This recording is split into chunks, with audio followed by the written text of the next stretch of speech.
This episode of the podcast is brought to you by Applied Botanics. Applied Botanics offers a great line of CBD oils, including a line for pets. Now, I've been using their products for the last 2 months. I really wanted to test it out before I started promoting it to listeners of this podcast, and I have to say, I experienced some great benefits. They have 5 different products, which include comfort, focus, recovery, tranquility, and vitality. The 3 that I utilized the most were comfort, focus, and tranquility. Comfort really provided me with stress and anxiety relief. I just started a new job 2 months ago, so between that and the fact that we're still living in a pandemic, comfort really slowed things down for me, and at the end of the day, kept that anxiety and stress at bay. Their focus line also helps me during podcasts. It helps me to really focus on what my guests are saying, which enables me to ask the important questions and really pull back the layers of who they are. And finally, and possibly my favorite that I felt great benefits from, is tranquility.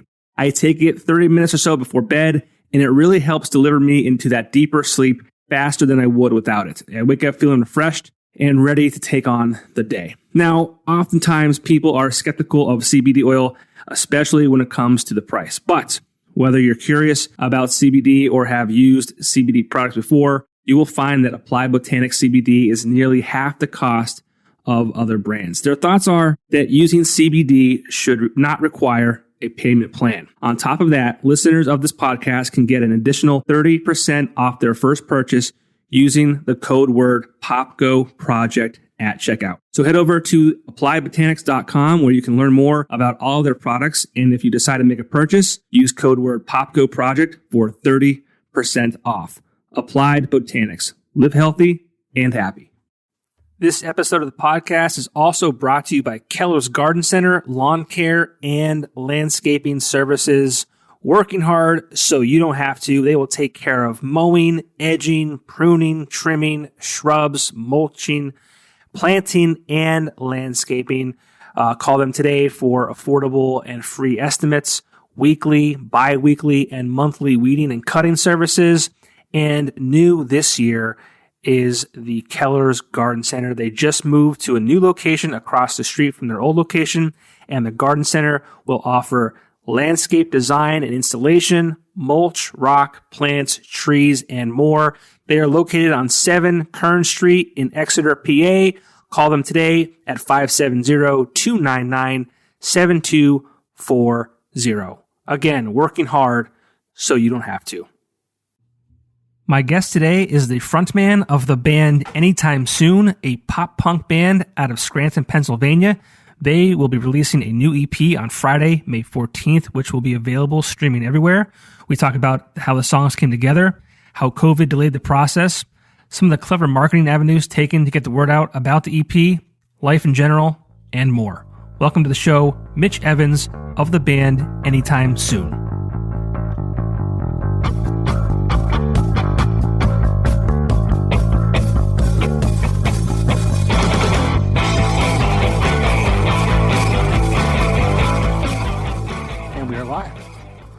Welcome to the show, Mitch from the band Anytime Soon. What's up, brother? Johnny Popko, how we doing? I'm good. You know what? It's funny. You were my last in-person interview way back when. Feels like a million years ago.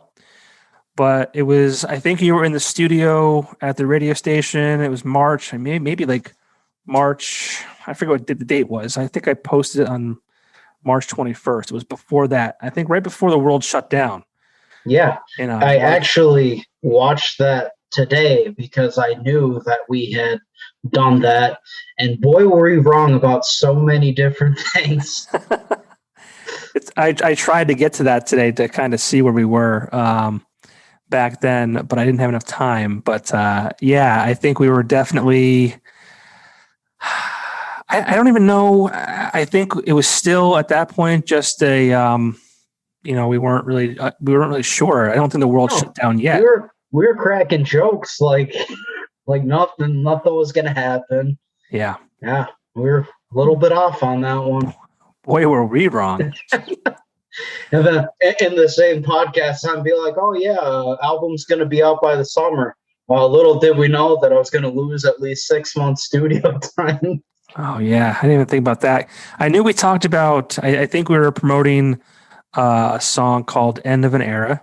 Yeah, and that was the first single off of this EP that's going to be out. Yeah, so let's. I mean, we're here to talk about the new EP coming out May 14th, which is this Friday. And that song will be on this EP with a handful of other ones. But yeah, I keep saying in every episode of these that I do, I don't want to keep talking about it, but obviously there has been a year of a struggle, hopefully a year of growth. But how has Mitch been since we last spoke in March of 2020?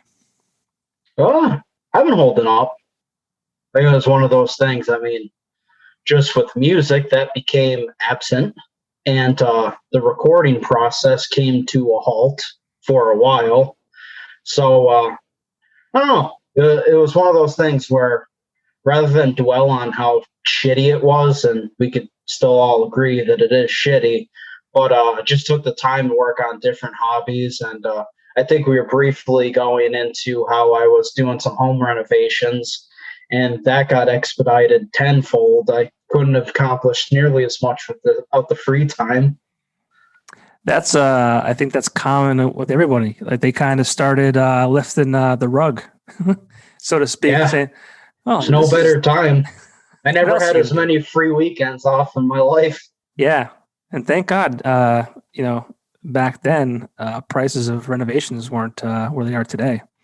Oh yeah, there's a couple of things I'm holding off on now just for lumber because I refuse to pay the prices. Yeah, it's crazy. It's crazy. I'm concerned that that becomes the new price. Does it ever come back down? Is the question I have. I sure hope so. I don't know.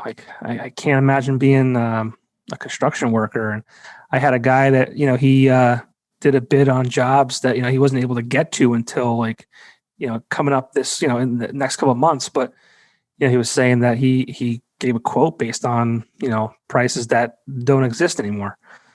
So yeah, must be a headache. I hear like a lot of people building now, the quotes that they're getting are about 30% inflated just by cost of materials. Yeah, I can't imagine. We're gonna see. Yeah, a lot of that stuff this year. Yeah, we're gonna see some long-term effects from this pandemic for sure. For a while, I think, but let's talk about the positives. We a year ago we talked about some new music. I know you released "End of an Era." I know you also put out a song and I believe a video for a song called "Jelly Donut Season." That's correct. Yeah, both those songs on the new EP, but you've also got a couple other ones. 3 new ones, and it's kind of fun. It's kind of funny how that worked out because "End of an Era" and "Jelly Donut Season." This EP was kind of split into 2 different recording sessions. We have the pre-COVID and then the post-COVID, because I've been recording with Matt Jenkins and the Magwas, real good friends with them for a long time, and kind of similar to a lot of different studios around here. Like I couldn't be mad that they didn't want a lot of people around. It was a very unsure time, but kind of revamped the production after that because the schedule was ruined. So we tried a lot of different things. From a musical point of view, like I was we're miking like real amps, which is something, most people use profiles, but even with Matt, he was trying out a lot of different techniques. I mean, we had the free time, but that's where the other 3 songs came from too. I feel like you should have had I know that the first song, which I believe is titled "Electric City Shuffle." Shuffle, yes. It's like a minute, right? Yeah, it's like an intro track. And it threw me for a loop. I'm like, what are these guys doing, right? Not in a bad way by any means, but I feel like you should have maybe had 2 of those, like one for like the pre-COVID and then one like introducing the post-COVID songs. Yeah, maybe. But yeah, I mean, that was a sound that I was not expecting to hear from you. Because it's only a minute long, but that whole minute was like, what is going on here? It ties together towards the end, but I mean, That kind of, I've always wanted to do something like that. It reminded me of something like a lot of those intro tracks, like maybe 4 Years Strong or 303. Attila did like a lot of those like introductory tracks, and I had never done one. And I kind of also, and this is a big leap, but in the event that live shows ever happen, it'd be an introductory song to get into a set. Oh, cool. Yeah. Like where you guys would walk out to? Yeah. That's cool. That's clever. Yeah, I like that. I like that a lot. And then the last song, Dead as a Doornail, I think is probably the hardest song I've ever heard you guys put together. Yeah, that was another different one too. I had plans to do something a tinge heavier, and I think the last album, Pandora Songs EP, where we're really focused on like, everything's got to be the same, or everything's got to be in the same tuning. And I probably went a little bit in that direction for this album too. But like I said, like, after COVID, we're really exploring and trying a lot of different things. And I wanted a little bit heavier song. So I tried it. That's actually in drop B tuning, but it was, you heard it. It was heavier. I pulled a lot of inspiration from like, maybe like Breaking Ben and like Seether or Deftones for like the heavy alternative, but then maybe some of the metalcore stuff, like maybe of Mice and Men or like maybe Drop Dead Gorgeous. Okay. And then we're fortunate enough to pull TJ Bell on board to do some of the guest vocals, because I am not a screamer, but I believe they have a place in a lot of my music. Yeah, for sure. I mean, I love personally when bands kind of experiment. I feel like you might be a fan of the band A Day to Remember. Indeed, yeah. Who got roasted online. We were talking about this. I had asked you. Yeah. I love it. I mean, I love it. The thing I don't, and this is why I asked you, because I knew that you would be straight with me. And, everyone's flaming them. And I'll probably get flamed for defending them, but I didn't think it was that bad.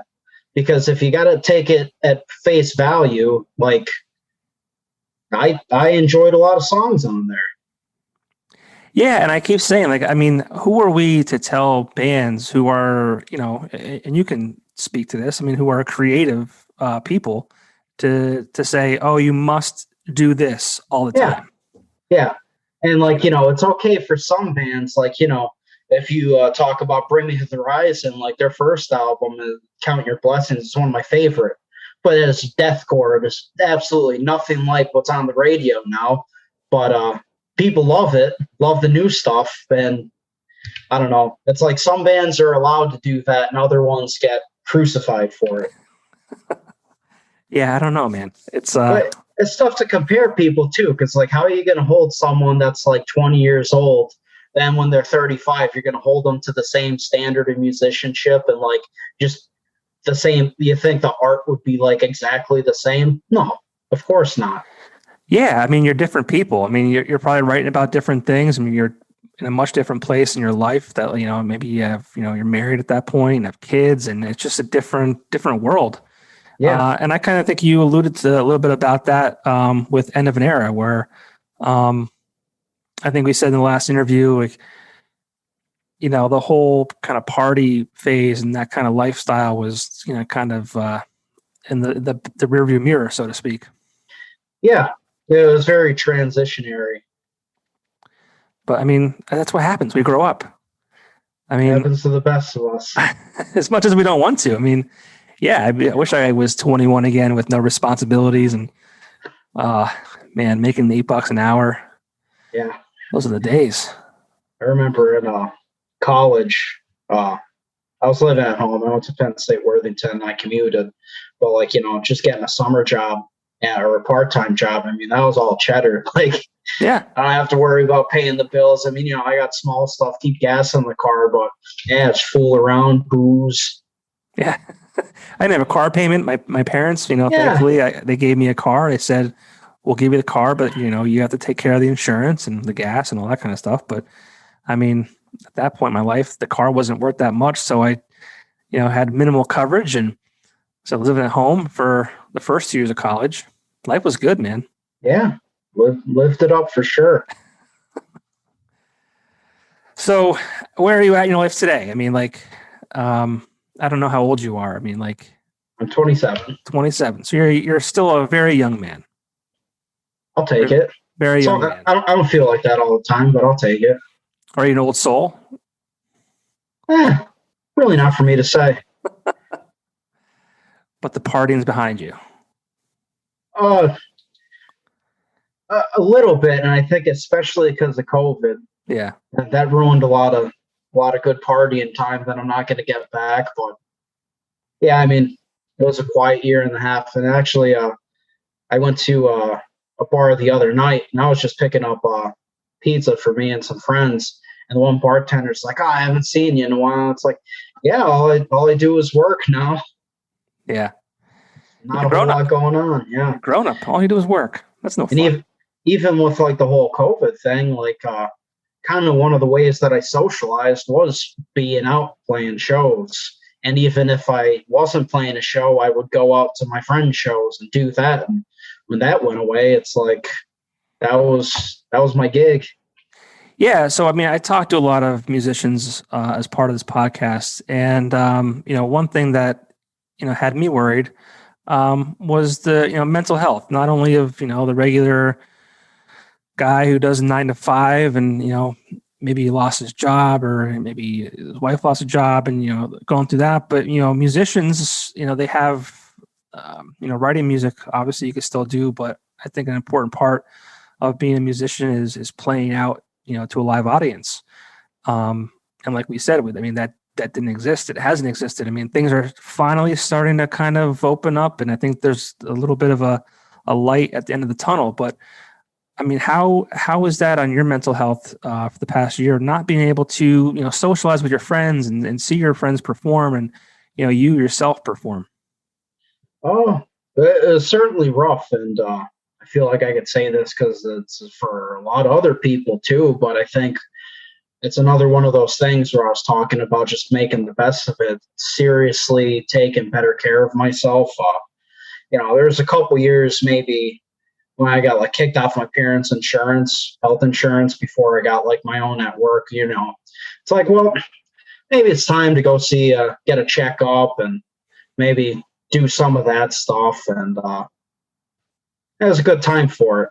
And one big thing for me is, the gym's closed.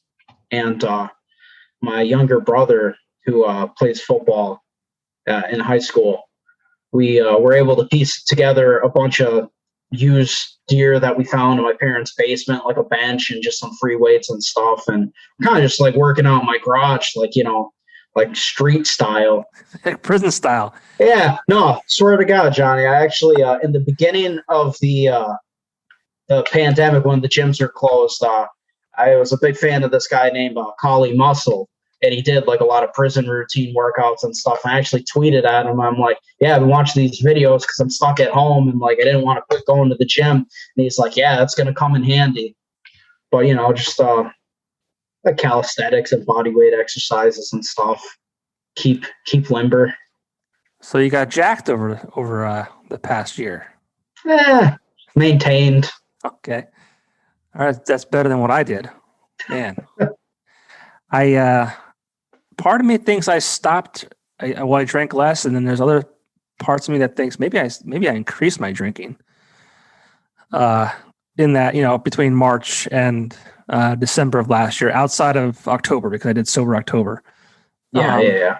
But yeah, I mean, it was just a weird time. You're in your home and you're unsure of what's going to happen, and like, my job was.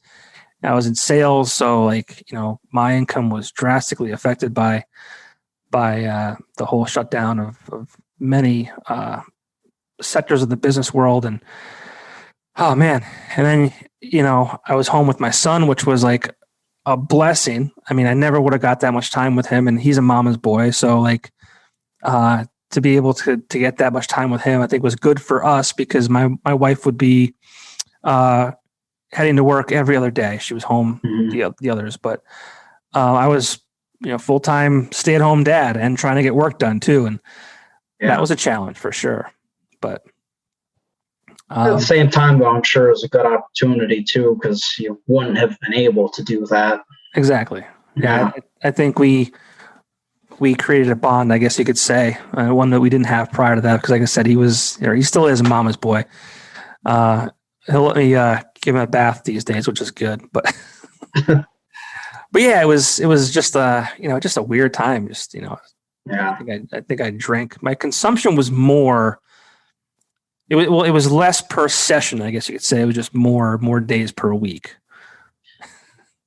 Yeah, it was like a weird thing, and I really haven't been drinking at all. But at the beginning, it was more out of like, well, this could be kind of serious. Like, I'm not supposed to be out gathering with other people, and I live by myself now.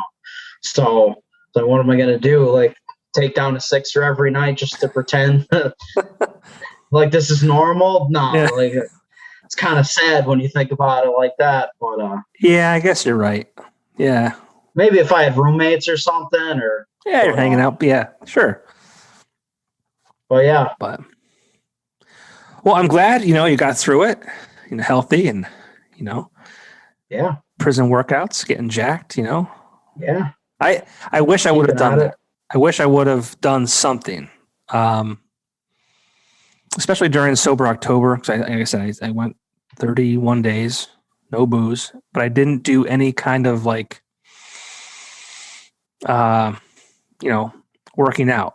And I feel like I wasted 30 days, and I feel like I wasted, a year of time that I could have been doing that. But what are you going to do? Yeah, I won't beat yourself up. Yeah, I'm okay. It was cool though with my younger brother too, because like even going to the gym now, it's tough to motivate myself to go by myself.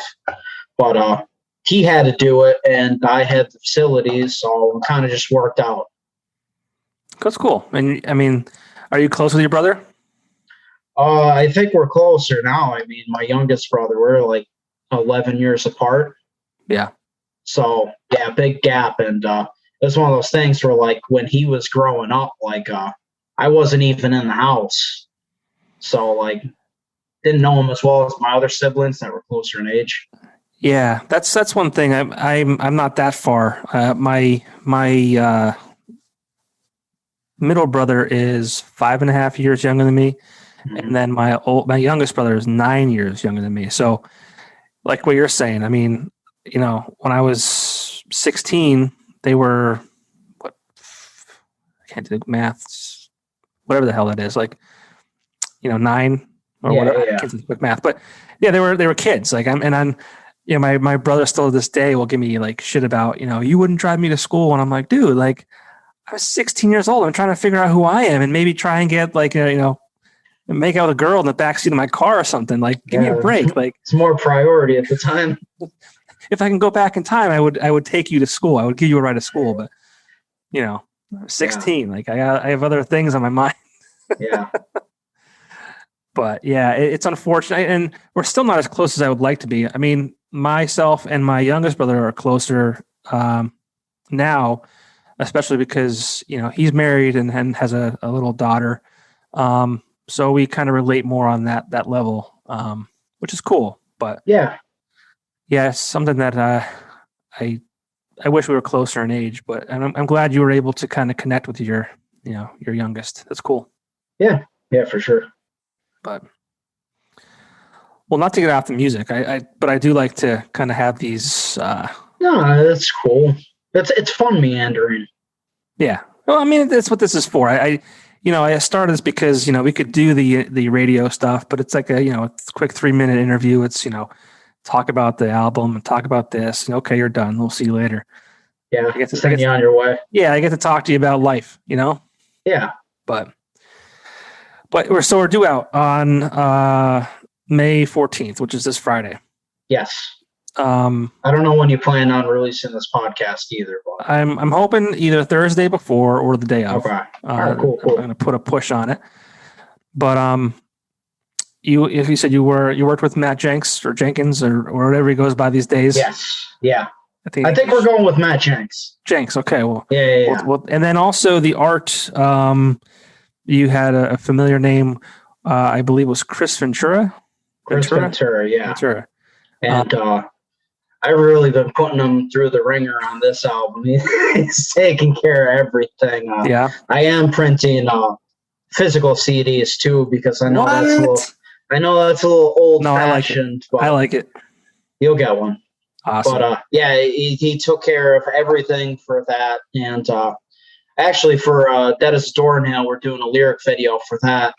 Yeah, awesome. In support. That'll be out, I think, this week. Very cool. But he's taking care of me, and it's great because I've told you before he was in a band called Terror on the Screen, which I remember when I was in high school. Like, you know, they're the hot pop punk band, and I still listen to their EP. It's great. Yeah. And one thing I like that you did, and you've been posting on your social media channels, that instead of spamming people, you paid others to kind of promote your album for you. Yes. And we had members of Newfound Glory, Silverstein, Sum 41 helping you promote your album. So that's a cool concept. That was when I saw that, I'm like, wow, that's really clever. So how did you kind of think of that idea and talk about that process? All right. So, as well as I do, it's very challenging to get like any kind of organic, really breakthrough. Facebook, Instagram, they all want money. Yeah. And I've gotten like good enough at like running ads and stuff, but a lot of times it's hit or miss. I mean, like, you could be throwing 20s at something and it's going nowhere. Like 6 people like it, or, you post something really stupid and for, the same amount of money, it gets like hundreds of likes. But then you're always questioning like, are these real people? Like, are they going to listen to anything? Or are they just like randomly generated Facebook likes? And I don't know, you could argue both sides of the fence. And there's a lot more in-depth analytics that I'm probably willing to do with a lot of my marketed ads. But I messed around with that Cameo app before, and a lot of it's just like, I'm going to send my aunt like a happy birthday video from like some actor from the 80s. But there's actually like a lot of cool people on there. And a lot of them were like musicians in like the alternative scene. And I'm like, I wonder what my chances are if they basically run an ad for me for a set price. And I got a couple good ones. And for the most part, they're really cool. And I had other requests out to people that would, a lot of times they'd decline them right off the bat if they're not into that. But some of them also expired, so if you don't get around to doing it, like they pretty much reimburse you your money after a couple days or a week or whatever. But no, I thought it was. I've never seen anyone do it before, and I thought it was interesting. And just like anyone else, you see like beer companies, they'll get like someone important to run their ads. It's like, oh, why can't I do the same thing? Right. And how has that been received so far? I think it's been pretty good. I kind of hoped for a little bit more, but I'm still happy because I know a lot of other bands, like how much money they just pump into strictly Facebook ads and not being as productive. It's funny you said that, your request could expire. And it's like, that's interesting. I wish that I like was at the point in my life where like I could just be like, yeah, you know what? I don't need that money. I'm just let this go. And some of these people are like demand like a lot of money. Like Gary Busey's on there. He's like $350 a pop. Or like I don't think I paid more than like $50 per person, which is pretty on par with a lot of these ads. And I tried being very transparent about that too. Like I was never like, oh, this is my best friend, Ian Grushka from Newfound Glory, and he likes me so much that he did this out of the kindness of his heart. No, I felt like I was pretty transparent with it. I even tagged the Cameo app in there. Yeah. But it was just something that I thought was creative. I've never seen it before, and I thought it would get a response, and it did. Now, do they also share it on their channels, or is that just up to you? That's just up to me. I guess they can throw me a bone if they're nice, but everyone that I worked with was like really cool about it. Like Dave Brown song from Sum 41. Like I think I probably only post like 30 seconds of it, but like the whole beginning of that video was him saying how he went on our Spotify and listened to End of an Era and he liked it and he had many nice things to say, which is way above and beyond what they're, being paid to do. Right. And then even, I DM'd them after they did that, just on their Instagrams and stuff. And like Ian Grushka got back to me and he's like, good luck with the release. And Shane told, he said, yeah, let me know the next time something big's going on, because he also has a podcast called Lead Singer Syndrome. But all really cool about it. And I feel like that's another thing too that's been really cool about all this downtime, where all these musicians that I look up to, like, they're not touring and they have a lot of time on their hands. And they've been like, very accessible, which has been awesome. Yeah, it's been cool, like seeing a lot of live streams of artists that, you'd have to go to a show to see, which, I mean, nothing will replace that in-person, experience, but it's definitely been neat to see some of your favorite artists, performing and kind of, like you're saying, kind of as real people and stripped down and kind of. Yeah, like I don't want to say humbled, but like, they're more accessible. Yeah. And it kind of humanizes them too. It's like, okay, this is a real person. They're going through the same thing I am. Maybe not the exact same, but I mean, they're not traveling the world where we're sitting home, locked up. Like they're also, in their homes kind of quarantine as well, just because that's what everyone was doing. Yeah. And that's a lot of the ways that I started working with TJ Bell too, how he did that feature on Dead as a Doornail, because, he was someone that I had looked up to for a while, because he was one of the original members of Motionless in White. I've been seeing since like middle school, and then he left them to play in Escape the Fate, which was another one of my favorite bands for a long time. And I knew it was from Pittston, and he had been grounded here for a while, and we had been talking on like Instagram and stuff. And, never in a million years would have thought that he'd come and be excited to come do a feature on a song that I had written, Yeah, that's awesome. Good for you. Yeah. And even, it's funny, he'd be sitting there talking about, because the last Escape the Fate record was produced by John Feldman. So he's just throwing out names about the recording process, being with Feldman. And it's like, oh, and Travis Barker's there. And it's just like, I'm sitting there like shrugging my shoulders. Yeah, I know those people. If you could work with anybody, on a song or an album, whatever you want to call it, who would that be? Are we talking ones that I could realistically think that I'm going to do, or just like total home run? Well, Mitch, you got to understand that this podcast is listened to by millions of people. And if you throw it out into the universe, they're going to hear this and they're going to call you up and say, hey, man, we heard you on the Popko Project and we heard that you want to work with us. Let's do it. I wish I had that power. I really do. I'm going to throw out two. One would be Brandon Collins from Tiger's Jaw. Okay. That's something serious that I like to do, because we played a show with them a couple years ago at Carl Hall, and good people. I still talk to their singer Walsh on occasion, just on Instagram and stuff. Like, I'll send and be like, hey, like I came out with a new song. Like, it'd be awesome if you listen to it. But yeah, I think that'd be really cool, especially because she's a pianist too. I'm sure that would be a nice layer to something that I could write. And my second one, I'd love to work with Soupy from the Wonder Years. Okay. Just because, Philly band, and they're another one that I've listened to for a very long time.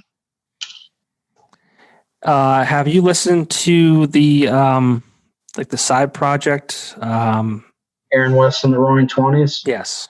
Yes. Love that. I wasn't, I felt like their first record was phenomenal. And their follow-up was okay, but yeah, I love Yeah, everything they do. No, I just like seeing people like that because I can relate as a musician, and just like everything, every piece of art and everything that you write, it might not always fit your narrative for your band or whatever, but at the end of the day, like, it could still be very good. And I'm glad that he did that because it's a very different feel. But it's cool hearing that it's like from a different angle or different perspective of him. Yeah. And he was actually doing a bunch of living room shows a couple years ago, and I tried really hard to get him to come to Einen. Didn't work? Didn't work. But he did do that. He's like, yeah, like super small. I just want to try some like demos, and I want to play in like people's living rooms. And I'm like, that would be something. Yeah. Hell yeah. But yeah, they're one of those bands too that I kind of watched them grow up because I never intended to go like to see one of their shows, but it just so happened like they were always opening for a band that I had gone to see. And after like the third or fourth time, and it's like, oh, I remember these guys. Like they put on a really energetic show. Yeah. Yeah, I saw them at the Sherman Theater 2016, I want to say. Yeah, I was at that one. Oh, cool. I had to leave promptly. Was it past curfew or what? So this one girl that I was with, and this is like 4 songs into the set, this one girl that I was with decided to go crowd surfing, and they dropped her. Oh. And she smacked her head off the ground. And security guy, I had no idea what was going on. I was just watching the show. Security comes and taps me on the back, and they're like, "Sir, are you with this woman?" I'm like, "Yeah." And they're like, she just split her head open. Like she's got to go to the hospital. So now here's me scrambling around East Stroudsburg, like running up to get my car, driving back there to pick her up, find a hospital. I missed that whole show. Oh man. Well, that was nice of you to take care of her. Yeah, it's a good story. It's a good story, at least. Yeah, I mean, I was fortunate. I knew somebody, and I knew what kind of show that would be. I've seen on the internet, and I'd be fine in the crowd, but like my wife was with me. I didn't want to like deal with like people pushing and shoving and all that kind of stuff. And I'm old, right? Yeah, I'm past the the age of where you start the circle and the pit and all that kind of shit. Yeah. So I was because I knew it was going to happen, and you just proved my point that someone's crowd surfing and smashing their skull. Yeah, I'm kind of the same with you, especially being on the other side, like playing and stuff. Like I'll go to see shows, and if it's getting a little rough, well, I'll try and go to the sides because, like, the way I think about it, like you got these like 15, 16-year-old kids, and they're moshing and whatever. They're having a good time, and hey, I was there too. They don't have to get up at 6 o'clock to go to work tomorrow morning, and they're going to recover way quicker than I can. Yep. I think I got in a mosh pit one time. It was my first and last time. It was a spit can show at Nightcaps, probably 2006 or 7. I was in my mid-20s, way too old to be doing that shit. And I woke up the next day feeling every single, fall on the floor. It was brutal. You feel it. I watched that podcast you did with the guy from Spit Can. Oh, Nick? Yeah. Yeah, he's a good dude. Well, one other thing that I really appreciate about your podcast too is like somehow in every one of your podcasts there's a Pauly Pansia story. And I'm thinking in my head, and I'm like, are they talking about the same old guy that hangs out at my house? Oh yeah. Oh yeah. He just messaged me like it was yesterday. Yeah, yesterday. He's like, "Yo, when we doing this podcast? I got the Jaeger on ice." Yeah, a lot of the Weekender ones. He was definitely part of the family. I think he was Man of the Year one year, and he was part of many late nights. And I want to have him on as part of that, just because like he was like a what do you call it? Just an outsider, but he's an icon. He was in it, yeah. I mean, he's the one of those the man, the myth, the legend. Yeah, Paul Young. I would play with him with the latest iteration of Graces, but even just fucking around my house, like probably like once a week, I'll have a couple musicians, like, a lot of the Boastfuls guys, and we'll practice or just go over gear. And yeah, Polly's over here all the time. Yeah, it's cool to hear, the younger generation of musicians kind of, looking up to those guys and learning from them. And yeah, it was definitely a different scene back then than what it is now, and it's definitely different music, and it's a different time for sure. So it's really neat to, and I've heard that be told about Polly before. It's cool. Yeah. No, I kind of like that when you do the Weekender episodes too, because I was at an age where I was like conscious of all this going on, but like I at the same time, like, I wasn't old enough to drink, and I was just maybe been able to drive. But like, you're talking about a lot of the old venues, like the Hardware Bar, like Eleanor Rigby's and stuff. Like I would see shows there, but it was very short lived. It was just at the tail end. But it's cool because, like, I was old enough to experience a lot of that. And it's cool working with people like Paul and Ken too, because like, yeah, they are from like the previous generation, but there's stuff to be learned still. Absolutely. Yeah, it's one of those things like, the generation before me had a ton of venues, and, their stories about parties, far exceed mine.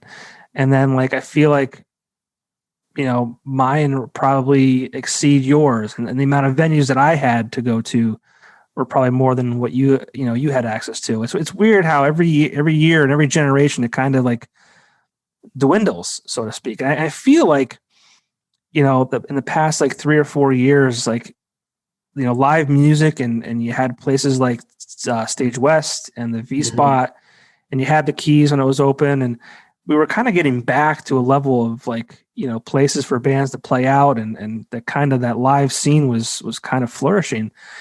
Yeah. And I hope that it can kind of come back with a vengeance, once we kind of get through this, because I feel like we were at this like level where we broke through, or we were just about to break through. Yeah. But I guess we'll see. Yeah. I mean, I think with a lot of the downfalls of this pandemic, there's also bring rise to a lot of new shit too, because the Keys is gone, but Josh is doing this thing with Noir, which is, I was there a couple weeks ago, and everything he's got his hands in is interesting to say the least. Yep. But then a lot of those guys over at the Keystone stage starting that up, I mean, that's new. So with a lot of the things closing, as shitty as it is, I mean, there is new things coming around. Yeah. Or even like, Levels just closed for like the umpteenth time. So I'm sure something will come out of that too.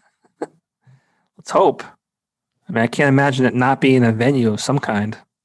It broke my heart. They like music. Yeah. Well, it broke my heart. I think Hardware Bar is the one that removed the stage at one point, I think. I'm not sure. I saw one show there when it was Tanks, where the bands were like up front near the window. Yeah. And that was, I think, in like 2008 or something. I saw the Used there. They're supposed to play at the Cultural Center, but they had like some kind of reciprocal agreement where like if the ticket sales didn't meet a certain expectation, they moved it there. Right. But like, that was cool. And then, I saw some of the bands on parade day when they'd be like up on the top floor and stuff, or most recently on Cold and University Drive were there. Oh yeah. So like I think it could have been managed better, but I mean, at least it was seeing some usage. Yeah, there's a lot of cool places. Nightcaps was a great place. It was I remember hearing about it. I never got the opportunity. Yeah, I want to say it closed. I don't remember, actually. I mean, maybe 2010 or 11, maybe? I don't remember. Yeah. But it was a cool spot. Saw Panacea there quite a few times. I saw Go-Go Gadget there when they were just playing, places like Murray's and Nightcaps before they were like, playing Thon events at Penn State main campus. And doing the shore shows every summer and to massive crowds. And yeah, it was a lot of cool places. And like I said, even before me, there was, different places. There was the new staircase, and there's the old staircase I never got a chance to experience. There was like the station, all these places I never got a chance to really check out. Yeah. I watched the one, it's an early Breaking Ben show at the staircase. Like I've seen that on occasion, but yeah, just, it's a shame to see a lot of these places go. Heil's place is another one. Yeah. I mean, that's torn down. Yeah. Gone. That there's not even a chance that becomes something else. Yeah. Gone. But man. I saw one show there, and it was like one of those, it was like on a Sunday, and it was a benefit. So like, they let me in the bar. But this one band my neighbor was in called the Black Orchid played. Oh yeah. And I'm like 95% sure that's the first time I met Mark Yanish too. Because I couldn't be for certain, but there's this skinny kid with dreadlocks talking to me for like the longest time about playing guitar. So, and Grace was there, so you put 2 and 2 together. Had to have been him. Yeah. Had to have been. But, well, hey man, I don't want to take up your entire night. We could probably sit here and talk about music and the scene for, the rest of the evening. But thanks so much for taking the time to talk about your new EP coming out. Again, it's Friday, May 14th, and it's available everywhere. Like literally, I think I saw the list on your Facebook page. It's like literally, Spotify, Amazon, Google. Flat rate for everything. Just put it on everything. Yeah, Tidal, everything. It was whatever you got will be on. If you're cheap, it'll be on YouTube. Yeah. Yep. So anything else you want to say about the new EP? Well, before we wrap it up? I think we pretty much covered it. Just stay tuned for all the extras, lyric videos, all more merch out. So, and any shows lined up that they have coming up, or you're still kind of waiting to see what happens? Nothing really full bands. Me and Jordan have been doing like the acoustic thing like once a month at like T's and the V Spot because they're some of the only places offering anything at all. And I played at that Keystone stage, but right. Yeah, that's pretty much been it for a while now. Well, best of luck with the new EP. I think it's great. Thanks for sending it to me early. I feel special. No problem. You are special. Oh, I'm special. That's what my mom told me. But yeah, best of luck with it. And I kind of, is almost like my send off is I always say, hopefully I will see you sooner than later. I'm hoping that too. All right, buddy. Thanks so much. All right, I'll see you, man. All right, see you.